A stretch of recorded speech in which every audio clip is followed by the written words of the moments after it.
सुरुवातीला आपल्याला काय करायचंय, काय करायचं सुरुवातीला आपल्याला या बॉटलचं झाकण घट्ट लावून घ्यायचं आणि ही बॉटल या पाण्यामध्ये सोडून द्यायची आणि मग काय झालं ते तुम्हाला जे कोणी कृती करायला ते सांगणार आहे. चला सृष्टी, या बॉटलचं झाकण तू पक्क करायचंय आणि मग त्याच्यानंतर ती बॉटल त्या पाण्यामध्ये सोडून द्यायची. लावलं का? चला बघा आता दिसायली का बॉटलचं झाकण लावलेलं आणि याच्यानंतर ती बॉटल आता पाण्यामध्ये टाकून देणार आहे. थोडा काय झालं ते तू सांगायचं आता. हा बॉटल पाण्यावर तरंगायची. बरोबर, बॉटल पाण्यावर काय होत आहे, तरंगत राहील. आता ही मी उचलून बाजूला ठेवतो. त्याच्यानंतर हा एक प्लास्टिकचा चेंडू आहे, तो मी देतो अश्विनीकडे आणि तिला पाण्यात टाकायला सांगतो. ती काय काय होत आहे ते आपल्याला सांगेल. काय झालं? चेंडू पाण्यावर तरंगत आहे. बॉटल देखील पाण्यावर तरंगली आणि चेंडू देखील पाण्यावर तरंगला. बरोबर आहे. त्याच्यानंतर आपल्याला दुसरं एक काम करायचं आहे. आता या बॉटलचं जे काही झाकण आहे ते उघडायचंय आणि त्याच्यामध्ये पाणी भरायचंय आणि मग ती बॉटल कशामध्ये टाकायची, पाण्यामध्ये. चला पुढं. आता विशाखा झाकण काढायचे आणि त्याच्यामध्ये याच्यातलं पाणी भरून घ्यायचे.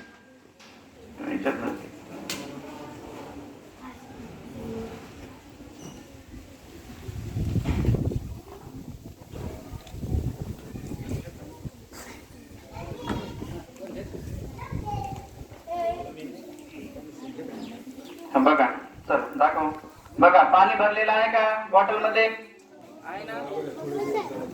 हा आता काय करायचंय, ही पाण्याने भरलेली बॉटल जी आहे ती काय करायची, आपल्या पाण्यामध्ये टाकायची.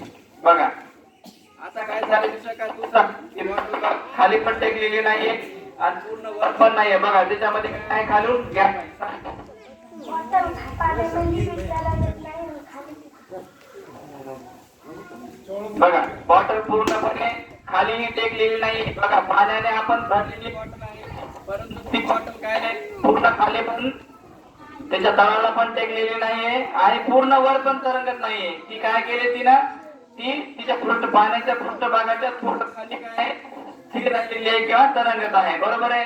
काय झालं सुरुवातीला जेव्हा आपण बॉटल रिकामी पाण्यामध्ये सोडली तर ती तिच्या पूर्ण पृष्ठभागावर तरंगायला लागली. बरोबर आहे. 2 नंबरला काय केलं आपण, जेव्हा याच्यामध्ये पूर्ण भरून पाणी टाकलं आणि हिला पक्क झाकण लावलं आणि मध्ये सोडल्याच्या नंतर काय दिसून आलं की बॉटल एकदम वरही तरंगत नाहीये आणि तळालाही जात नाहीये. तर ती काय करते, त्या पाण्याच्या पृष्ठभागाच्या थोडस खाली तरंगत राहते, फक्त पाण्याच्या मध्ये. खाली टेकते का नाही? बरोबर आहे. मग आता या दोन्ही गोष्टी का झाल्या असतील की जड भरलेली बॉटल, आता हिचं वजन वाढवलं की नाही आपण, तरी पण ही खाली गेली का नाही गेली. बरं कधीच जाणार नाही असं आहे का? कधी जाईल, कधी जाईल, जाईल का नाही कधीतरी? कधी जर याच्यामध्ये आपण अजून काहीतरी वजन ऍड केलं तर, समजा एखादा याला दगड बांधला, लोखंड बांधला, पिक्चर बांधली, तर त्याच्यामुळे काय होईल, ती नंतर खाली जाईल. बरोबर की नाही? आता याच्या मागे कारण काय आहे? याच्या मागे कारण जे आहे, जी बाब आपल्याला आज शिकायची ती म्हणजे कोणती आहे, प्लावक बल. तर आता ही काही जादू नाहीये. बघा हा जो बॉल आहे ना, हा काय या पाण्यावर आहे. बरोबर आहे. हा बॉल जेव्हा आपण पाण्यात टाकतो तेव्हा पाणी काय वरून, बघा तुम्हाला माहिती आहे ना, प्रत्येक वस्तूवर कोणतं बल असते, गुरुत्वीय बल असते की नाही. ते काय करते बरं, वस्तूंना जमिनीकडे ओढत असते खाली. जसं की ऍपल पडला, खाली आला, तो शोध लागला की नाही. बरोबर आहे. प्रत्येक वर फेकलेली वस्तू, जसं आपण विमान उडवलं तर थोड्या वेळानं काय होईल, विमान खाली येऊन जाईल, बॉल फेकलेला खाली येऊन जाईल. बरोबर आहे.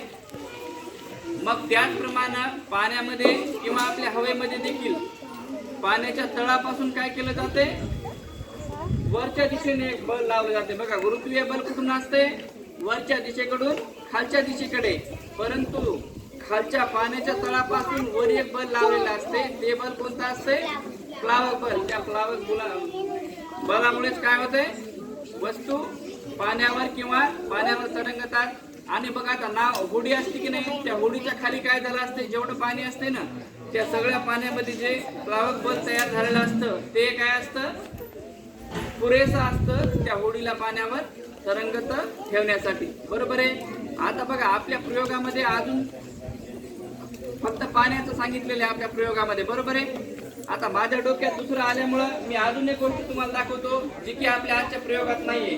आता तुम्ही मला सांगायचे बघा याचं काय कारण आहे मला सांगायचं बघा. आपण इकडे करणार आहोत थोडं बाजूला बघा. आता हे पुस्तक आहे आणि हा कागद आहे, बरोबर आहे की नाही? सर्वांनी ऐकायचंय. जर मी या दोघांना असं वरून सोडलं तर काय लवकर खाली पडेल बरं? कशामुळं बरं बघू आपण. चला बघा, हा कागद एक सोडतोय आणि हे रजिस्टर एक सोडून देतोय. बघा दिसायले का सगळ्यांना? सगळ्यांनी सांगायचं मला कारण. कुणी सांगितलं तरी चालतंय. बघा सोडू का? बघा कागद आता टेकलेला.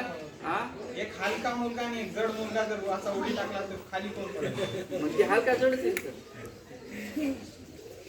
हा बघा काय पडलं खाली. आता कारण सांगा, पुस्तक खाली का पडलं आणि कागद उशिरा का पडला सांगा? फक्त जड होतं म्हणून नाही. आता मी तुम्हाला दाखवू का जड खाली जड हलक्यामुळे बिलकुल नाही पडला? सांगा कोण सांगते कारण? सांगा बरं वाटतं. गुरुत्वाकर्षण बल आणि जड जी वस्तू आहे जडचे तर संबंधच नाही वजनाचा. हो ठीक आहे कागद घे. हवेच्या जडचा काही संबंध नाहीये बघा. हवेच्या दाबामुळे हलकी वस्तू वर राहिली. आता बघा राहिली. याला काय म्हणतात? हवेच्या दाबामुळे नाही. आता बघा हवेमध्ये जसं मी पाण्यात सांगितलं ना प्लावक बल आहे ते वस्तूला काय करते? वर. गुरुत्वीय बल वस्तूला काय करते? वरून खालच्या दिशेनं. आणि प्लावक बल बरोबर आहे. आता ही आजूबाजूला आपल्या पसरलेली जी हवा आहे आता बघा बरं ठीक आहे ना. वजनामुळे म्हणले ना तर बघा आता मी एकमेकांच्या खाली पकडलेले. आता काय व्हायला पाहिजे बघा. आता सोडू का? आता कसे बरं कागद सोबतच गेला? कशामुळं? हे बघा जेव्हा एखादी वस्तू वरून खाली जात असते बरोबर आहे तेव्हा तिला खालून प्लावक बल विरोध करत असते. याला काय झाला? याला विरोध कमी झाला बरोबर आहे की नाही? बॅलन्स झाला नाही. जर समजा एखादी वेळेस अशी बघा समजा खाली काय आहे? पाणी आहे आणि वर बोट आहे. जर समजा गुरुत्वीय बल जर जास्त झालं तर बोट काय होईल? पाण्यात बुडून जाईल. पण जेव्हा गुरुत्वीय बल आणि खालून वरच्या दिशेनं प्रयुक्त असलेल्या नावेवर प्लावक बल याचा जेव्हा समतोल साधला जातो तेव्हाच नाव काय होते? बरोबर आहे की नाही? फ्लोट होऊ शकते म्हणजे तरंग होऊ शकते. बरोबर आहे की नाही? आता दुसरं उदाहरण बघा. पुन्हा एक प्लावक बल दाखवतो. हे बी आपल्या प्रयोगात नाहीये. हे मला सहज सुचलं म्हणून तुम्हाला दाखवू शकतो. आता बघा याच्यामध्ये काय दिसायला तुम्हाला? हे काय आहे? एक चेंडू किंवा गोल वस्तू आहे. हे काय आहे? हे दोन्ही आपण आपल्या मनानं घ्यायलो. बघा हे जे दिसायला तुम्हाला एक बॉटल दिलेली आहे आणि याच्यामध्ये काय हे झाकण काढलेले. आता मी काय करतो बघा याच्यामध्ये हे टाकून देतो. ठीक आहे ना? आता बघा आपण काय होतं याच्यामध्ये आपण पाणी टाकूया. काय होते बघा तुम्हाला अजून कळलं प्लावक बल म्हणजे काय. लक्ष द्या. आता निरीक्षण करा सगळ्यांनी. बघा काय होते बघा. काय व्हायलंय? वर पाणी साचायले की नाही? खाली पाणी पडायले की नाही? एक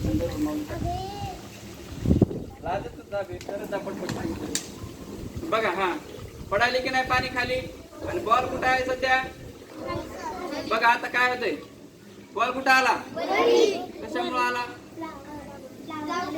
आता जेव्हा मी याला बंद केलं खालून मोकळं होतं ना म्हणून प्लावक बल लागून होतं. जसं मी याला हाताने खालून दाबलं तसं खाली तळाशी बसलेला बॉल चेंडू लगेच वर आला. जादू आहे का? जादू बिलकुल पण नाहीये. काय आहे मग? आता प्लावक बल त्याच्यावरती प्रयुक्त झालं. परत एकदा पाणी आहे का? बघा सोडून देतो. बॉल येते की नाही बघा वरती गेला खाली. हे पाणी घ्या अजून बॉटल भरलं पाहिजे एवढं पाणी. चला बघा आता बॉल कुठं आहे सध्या? बघा काय होते बघा. बघा बॉल तळाशीच आहे. चला बघा निरीक्षण करा. आता कळालं का? प्लावक बल म्हणजे काय कळालं का? गुरुत्वीय बल म्हणजे एखाद्या वस्तूवर वरून लागलेलं बल आणि प्लावक बल म्हणजे खालच्या दिशेनं वरच्या दिशेपर्यंत लागलेलं बल. याला काय म्हणायचं? प्लावक बल. याला काय म्हणायचं? 2-3 उदाहरणावरून लक्षात आले की नाही? हे तुम्ही घरी करून बघू शकता. आलं का लक्षात?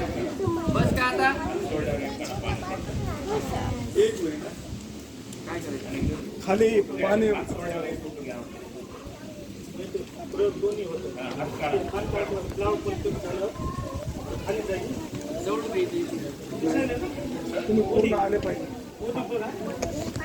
एक थोडी शूटिंगच घ्यायचं बॉलवर येतात हे घ्यायला नाही शूटिंग सेपरेट छोटे थोडासा एवढ्यात होणार नाही पहिले झालते का नाही, ते बंद करा एकदा